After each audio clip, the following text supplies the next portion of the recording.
Mais en 1912, les suffragettes se retournent contre le grand magasin.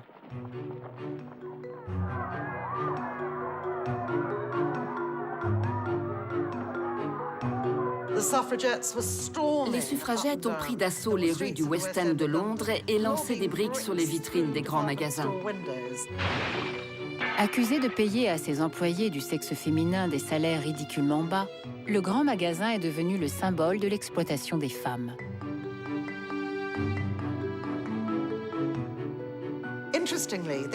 Étonnamment, elles n'ont jamais réussi à briser les vitrines de Selfridges. À mon avis, parce qu'elles étaient fabriquées avec le verre renforcé le plus résistant de l'époque. D'autres, un peu plus romantiques, pensent que c'est parce que M. Selfridge passait des publicités dans leurs revues. C'est peut-être un peu des deux.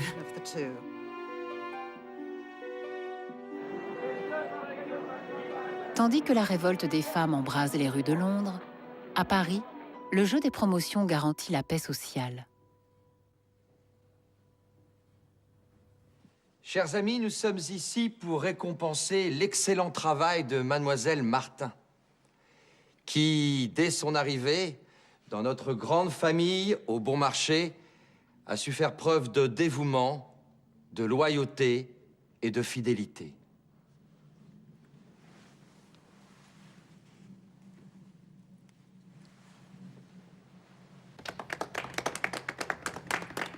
Mademoiselle Martin a tout appris. Elle est prête à s'installer à son propre compte. Comme elle, nombre de femmes vont accéder par le travail à l'indépendance et au pouvoir économique. Beaucoup d'entre elles commencent comme associées dans des magasins de province. Mais c'est indubitablement un pas hors de la misère pour les femmes.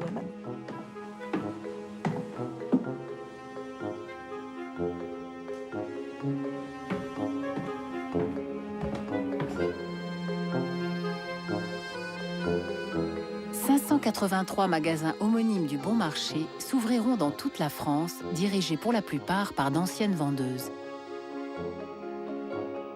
Comme elle, d'autres vont réussir brillamment. En 1866, Margaret Laforge, une simple caissière américaine, devient la première femme cadre supérieure à Macy's. Je crois que cette femme était la mieux payée d'Amérique. En Australie, le grand magasin Myers fait de la jeune Addie Keating sa responsable des achats pour toute l'Asie.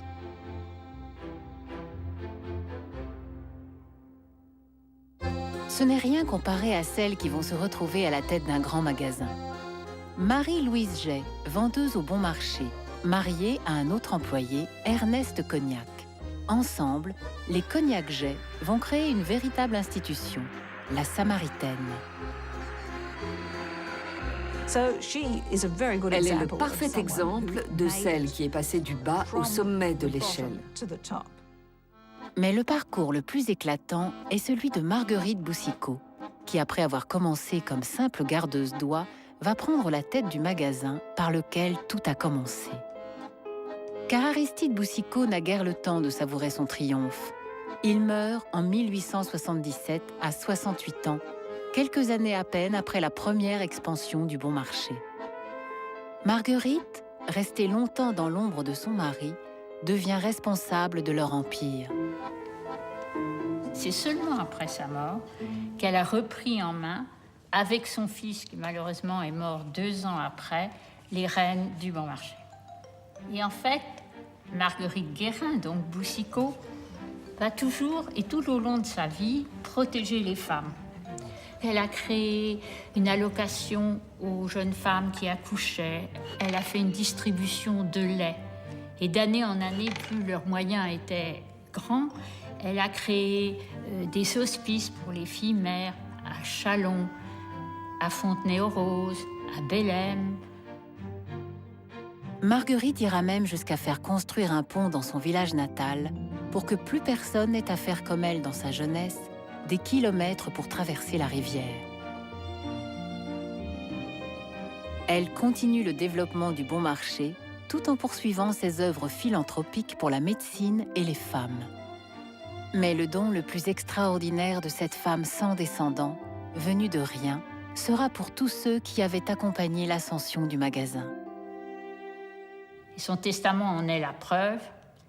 Elle a donné la moitié de ses biens au personnel du Bon Marché, proportionnellement à leur ancienneté, à leur grade, etc. Elle s'éteint le 12 décembre 1887, 10 ans après Aristide. Si déjà les funérailles d'Aristide Boucicaut avaient été importantes et suivies par tout le personnel du magasin, les funérailles de Madame Boucicaut 10 ans après ont été ce que nous pourrions appeler de grandioses. C'est toujours amusant de penser combien cette petite fille, née de fille-mère extrêmement pauvre, en sabots à verjus, a été enterrée presque comme un homme d'État. Une des trop rares statues publiques dédiées à une femme à Paris l'a été à Marguerite Boucicaut et se trouve dans le square en face du Bon Marché. Quant à Aristide, son buste s'élève près de sa maison natale de Bélem. Les Boucicaut ne sont plus, mais leur création, loin de disparaître, est devenue un véritable monument que l'on visite comme l'une des attractions de la capitale. Quant à la femme, la Parisienne, elle s'est élevée au rang d'une véritable institution. C'est sûrement la plus grande exportation de la France de l'époque. Elle a aussi attiré beaucoup de touristes étrangers qui voulaient voir de leurs yeux ce phénomène de la Parisienne. D'ailleurs, elle était si importante qu'à l'exposition universelle de 1900, au-dessus de la porte d'entrée, à 44 mètres au-dessus du sol, trônait une statue gigantesque de la Parisienne, dans une robe de poirier, en plâtre évidemment.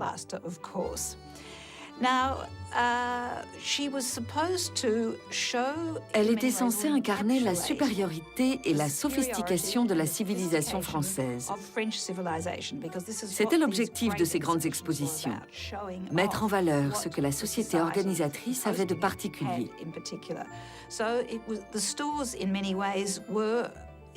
Les grands magasins ont joué un rôle prépondérant dans la création de cette créature fabuleuse, qui n'était pas née, mais fabriquée. Son grand attrait était que n'importe quelle femme pouvait devenir une Parisienne, si elle fréquentait suffisamment longtemps des endroits comme le Bon Marché.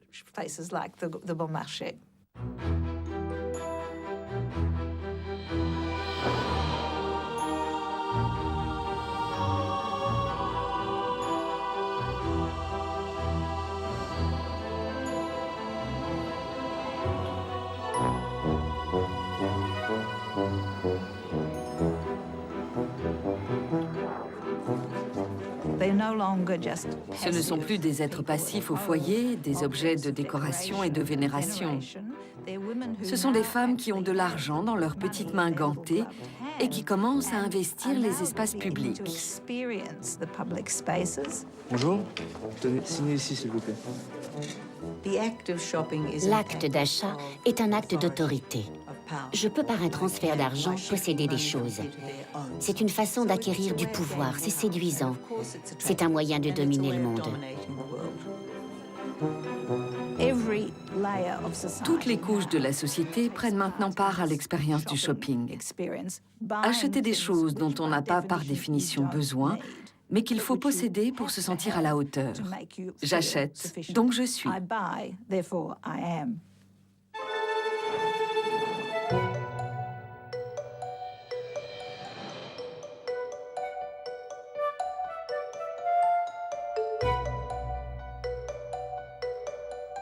Restez avec nous, car elle shoot donc Calais. C'est l'histoire de Hayat, une jeune footballeuse turque forcée de faire un choix, une fiction.